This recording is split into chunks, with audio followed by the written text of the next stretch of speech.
صحابہ کرام علیہم رضوان فرماتے ہیں کہ ہم نبی کریم صلی اللہ علیہ وسلم کے ساتھ ایک سفر پہ تھے، جنگ کا سفر تھا۔ سفر کرتے کرتے کچھ دیر کے بعد پیارے آقا صلی اللہ علیہ وسلم نے فرمایا کہ ایک جگہ پہ ٹھہر جاؤ، وقفہ کر لو، بریک آ گئی ہے، تو جس نے اپنی جو حاجت پوری کرنی ہے وہ کر لے، جس نے کھانا کھانا ہے وہ کھانا کھا لے، کوئی دوسری حاجت ہے تو وہ پوری کر لی جائے۔ صحابہ کرام علیہ رضوان فرماتے ہیں کہ ہم اپنی سواریوں سے نیچے اترے تو ہم نے باہم مشورہ کیا کیوں نہ بیٹھ کے کھانا کھا لیا جائے۔ تو فرماتے ہیں کہ ہم نے کھانا کھانے کے لیے اپنے برتنوں کو کھولا تو حالت ایسی تھی کہ کھانے کے لیے روٹیاں تو موجود ہیں لیکن سالن موجود نہیں ہے۔ کیسے صبر والے صحابہ کرام علیہ رضوان تھے کہ جنگ کے سفر کے لیے رہے ہیں، دشمنوں سے لڑنے کے لیے، لیکن کسی ایک شخص کی زبان پر بھی شکوہ نہیں ہے، شکایت نہیں ہے کہ اے اللہ کے رسول لے کر تو آپ ہمیں جنگ کے لیے جا رہے ہیں، لیکن حالت ہماری ایسی ہے کہ ہمارے پاس روٹیاں ہیں لیکن سالن نہیں ہے، تو ہم لڑیں گے کیسے ان سے؟ کسی ایک شخص کی زبان پر بھی شکوہ نہیں ہے۔ تو جب انہوں نے اپنے برتن کھولے، نبی کریم صلی اللہ علیہ وسلم بھی جلوہ فرما تھے، تو صحابہ کرام فرماتے ہیں کہ ہم نے کیا دیکھا کہ ایک شہد کی مکھی آتی ہے اور پیارے آقا صلی اللہ علیہ وسلم کے کان مبارک کے پاس آ کر کچھ گنگناتی ہے، کچھ باتیں کرتی ہے۔ ہم بڑے حیران ہوئے کہ آخر یہ کیا باتیں کر رہی ہے؟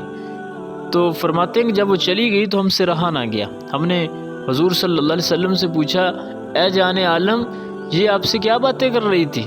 تو پیارے آقا صلی اللہ علیہ وسلم نے فرمایا کہ اے میرے صحابہ، یہ مجھ سے کہہ رہی تھی کہ ہم دیکھ رہی ہیں کہ آپ اور آپ کے صحابہ ہمارے گھر کے قریب آ گئے ہیں، اور ہم دیکھ رہی ہیں کہ حالت یہ ہے کہ آپ کے صحابہ کے پاس روٹی ہے لیکن سالن نہیں ہے۔ یا رسول اللہ صلی اللہ علیہ وسلم، ہم نے محنت کر کے کچھ شہد جمع کیا ہے، آپ کسی کو بھیجیں کہ وہ شہد لے آئے اور آپ کے صحابہ شہد کے ساتھ روٹی کو تناول فرما لیں۔ حضور صلی اللہ علیہ وسلم نے جناب مولا علی رضی اللہ عنہ کو فرمایا کہ جائیں اس کے ساتھ اور شہد لے آئیں۔ حضرت علی ساتھ گئے، شہد لے کر آئے، تو صحابہ کرام شہد کے ساتھ روٹی تناول فرمانے لگے۔ تو فرماتے ہیں کہ ہم نے دیکھا کہ وہی مکھی یا پھر کوئی اور مکھی پھر سے حضور صلی اللہ علیہ وسلم کے کان مبارک کے پاس آ کر کچھ گنگناتی ہے، باتیں کرتی چلی جاتی ہے۔ ہم پھر بڑا حیران ہوئے کہ پہلے تو شہد کا بتانے آئی تھی، آخر اب کس کام سے آئی ہے؟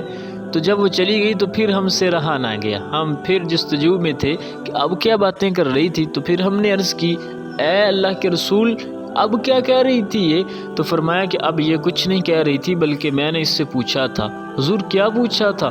فرمایا کہ میں نے اس سے پوچھا تھا کہ بتاؤ مجھے کہ تم یہ شہد کیسے بناتی ہو؟ اللہ اکبر۔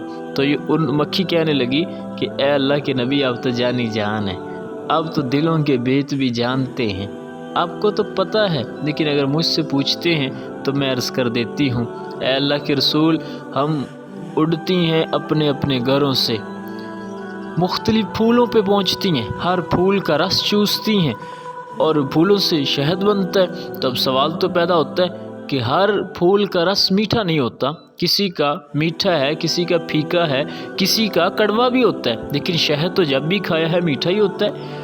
تو پیارے آقا صلی اللہ علیہ وسلم نے بھی فرمایا کہ اے مکھی شہد تو میٹھا ہوتا ہے لیکن ہر پھول کا رس میٹھا نہیں ہوتا، اس کی کیا وجہ ہے؟ اللہ اللہ۔